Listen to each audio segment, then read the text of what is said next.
यहां से इंडिया गठबंधन का रामलीला मैदान से। राजीव जी, बहुत बड़ा पैगाम है। और अभी आपने जो प्रियंका गांधी को सुनाया, तो प्रियंका गांधी जो कह रही थी वो दरअसल रामचरितमानस की एक चौपाई सुना रही थी। रावण रथी विरथ रघुवीरा। घबराए हुए विभीषण ने कहा था रावण को देख के राम जी से कि वो तो रथ पे है, आप विरथ हैं। तो जो उसका अर्थ वो बता रही थी, वो चौपाई क्या है वो हम बता देते हैं अपने दर्शकों को। तो जिस वक्त प्रियंका गांधी बता रही थी, दरअसल श्री राम वो विभीषण को सुना रहे थे, समझा रहे थे। सुनहु सखा कह कृपा निधाना, जेहि जय होई सो स्यंदन आना। ये जो रथ है ये दूसरा ही रथ है जो हमारे पास है। तुम्हें विरत दिख रहा है, तुम घबराए हुए हो, मित्र भाव से कह रहे हो, सखा भाव से कह रहे हो, पर हमारा रथ कौन सा है? बल विवेक दम परहित घोरे। इसी का अर्थ बता रही थी प्रियंका गांधी कि बल है उसमें, विवेक है उसमें, दम है उसमें, परहित घोरे इसके घोड़े हैं, इसके अश्व है उसमें। क्षमा कृपा समता रजु जोरे, उसमें क्षमा है, कृपा है, समता है, समानता का भावना है। रजु रस्सी, जोरे बागडोर, उसकी रस्सी से बंधे हुए हैं घोड़े। बहुत बड़ी बात कही आज प्रियंका गांधी ने। उन्होंने समझा दिया, उन्होंने खुद कहा कि सारे संसाधन है मगर उससे कुछ होता नहीं है। क्षमा कृपा समता किसके पास है? बल विवेक दम परहित, परहित किसके पास है? परहित का भाव वो हमारे पास है, वो विपक्ष के पास है, वो जनता की जो तर्जुमानी कर रहे हैं, जनता की आवाज उठा रहे हैं, उनके पास है। तो आज की ये लोकतंत्र बचाओ जो रैली है, उसका एक तो नाम ही बहुत अच्छा है और वो सारे अर्थ ध्वनित कर रहा है। दरअसल लोकतंत्र बचाओ का मतलब क्या है?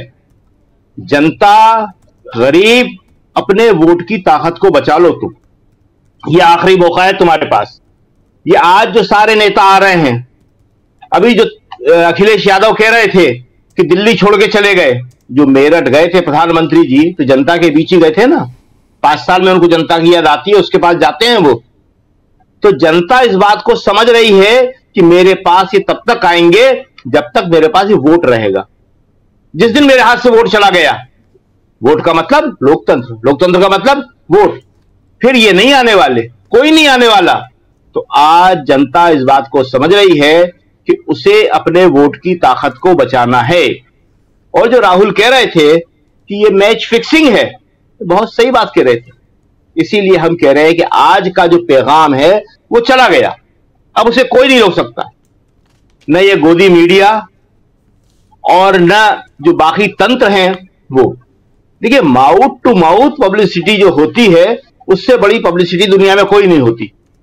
जो लोग आए हैं वो अपनी बात पहुंचाएंगे।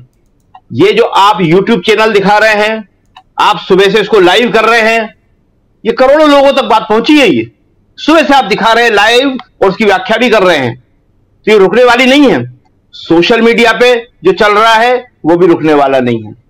और ये जो मीडिया है उसकी भी कुछ मजबूरियां हैं, उसे भी कुछ फोटो दिखाना पड़ते हैं, 2 शब्द बताना पड़ते हैं।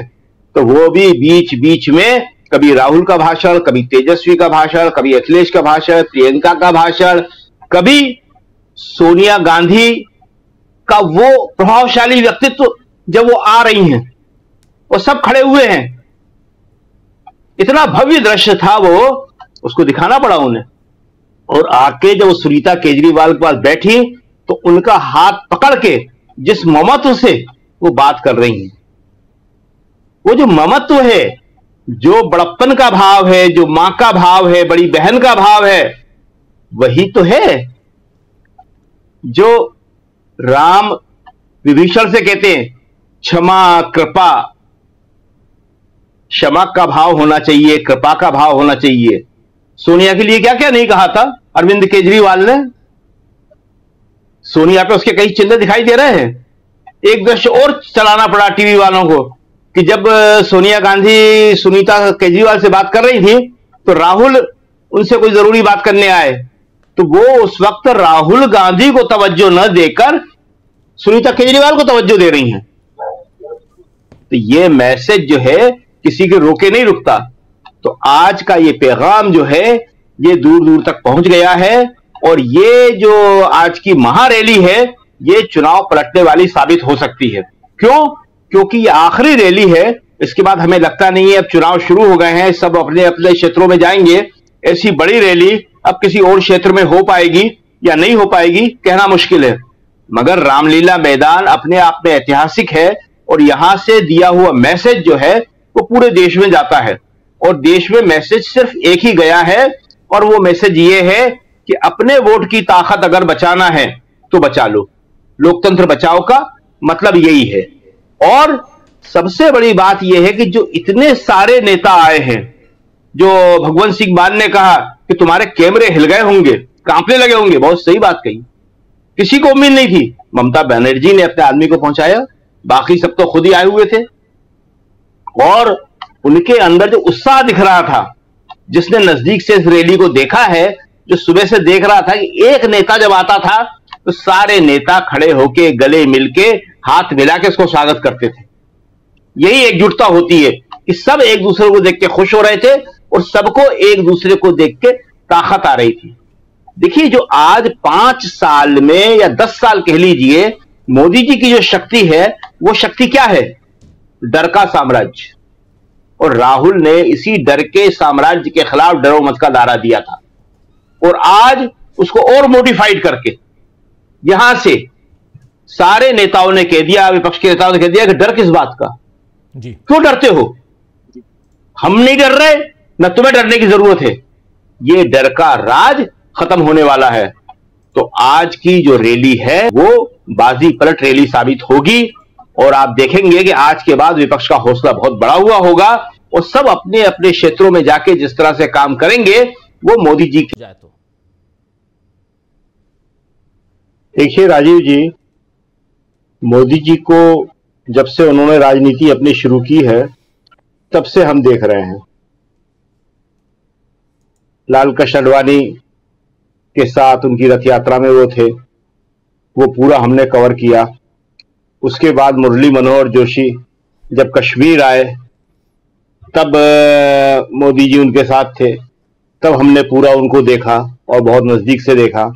उसके बाद 2002 में जब वो मुख्यमंत्री बने और अपना पहला चुनाव लड़ा और विधानसभा में पहली बार वो जीत के आए, अपनी पार्टी को जिताया, तो तब से लेके आज तक कभी भी नरेंद्र मोदी जी संशय में नहीं दिखे।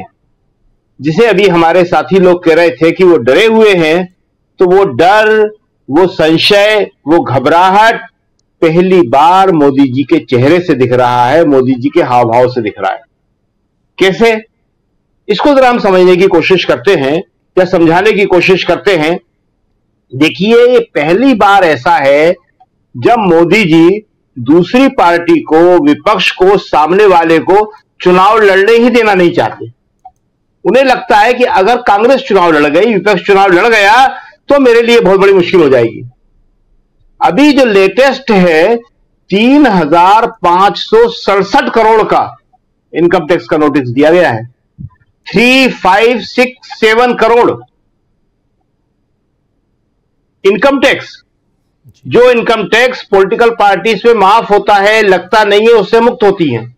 उसे उनको नहीं दिया, सीपीआई को भी दिया है। तो ये क्या है? ये वही है जो राहुल गांधी कह रहे थे कि बीच खेल में नियम बदलना, मैच फिक्सिंग। ये नोटिस कब दिया? जब पहले फेज के नामांकन पूरे हो चुके थे, जब चुनाव शुरू हो चुका था।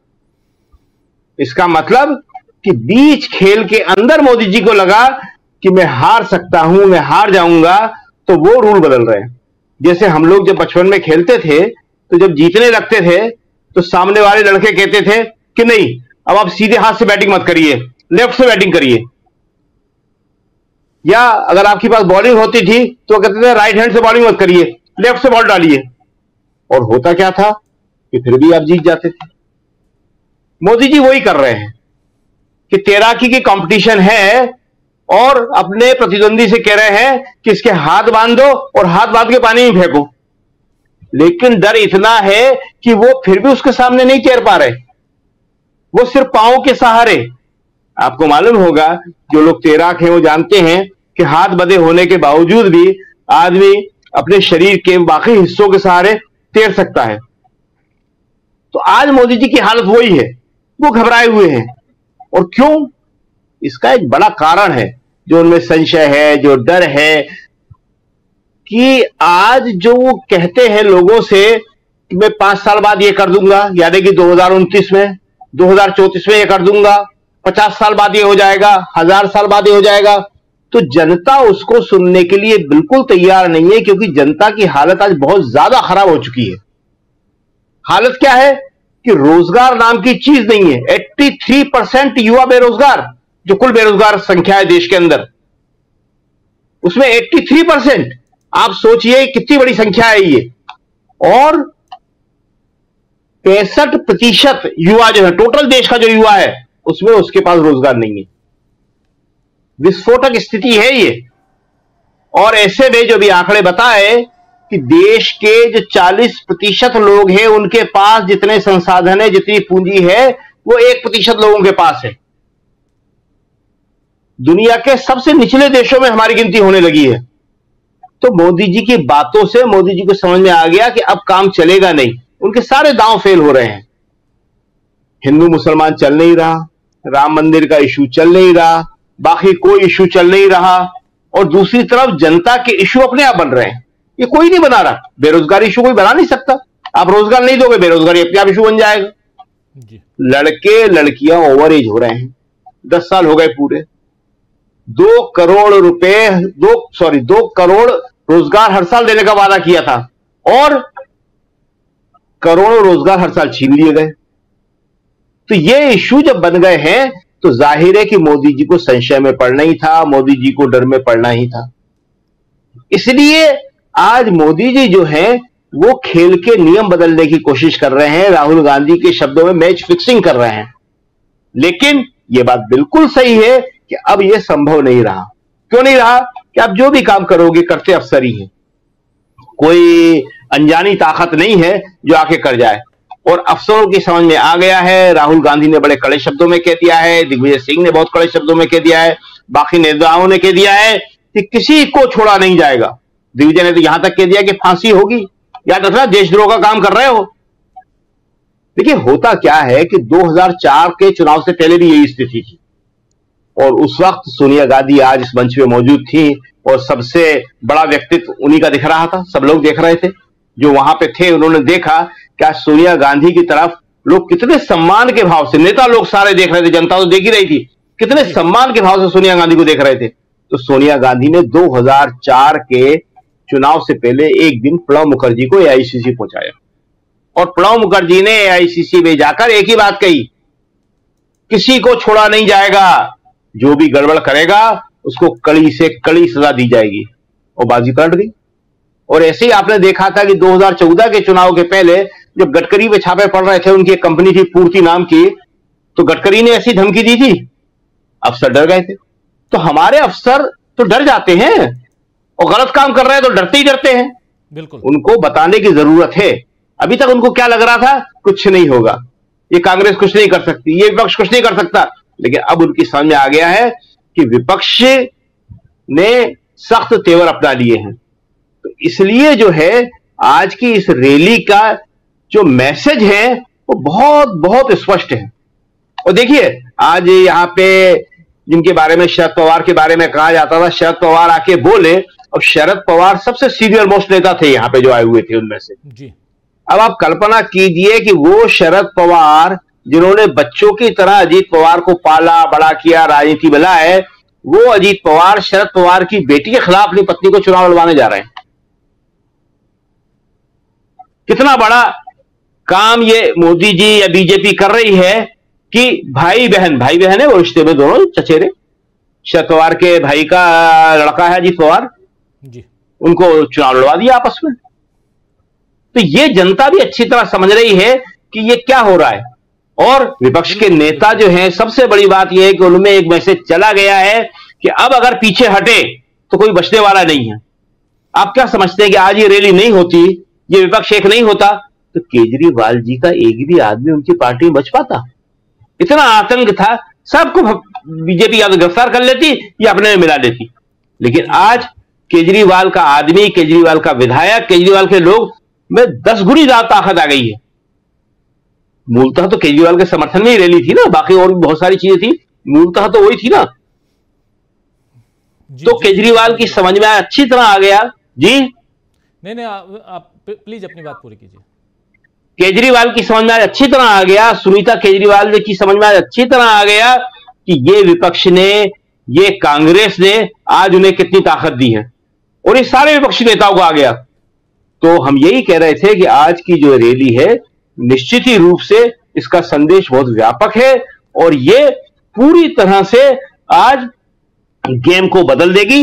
ये आज का बहुत बड़ा टर्निंग पॉइंट है जी। बिल्कुल, एक बड़ा टर्निंग पॉइंट क्या इसे माना जाए रामलीला मैदान की इस रैली को